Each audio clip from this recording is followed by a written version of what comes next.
أرأيتم إن أهلكني الله ومن معي أو رحمنا فمن ينذر الكافرين من عذاب أليم.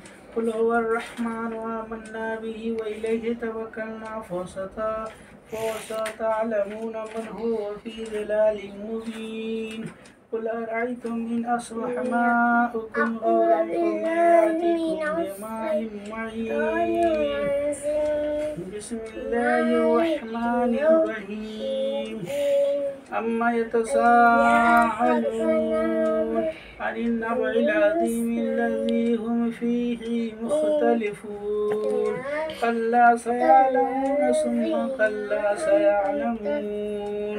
ألم نجعل الأرض مهادا والجبال أوتادا وخلقناكم أزواجا وجعلنا نومكم سباتا وجعلنا الليل لباسا وجعلنا النهار معاشا وبنينا فوقهم سبعا سدادا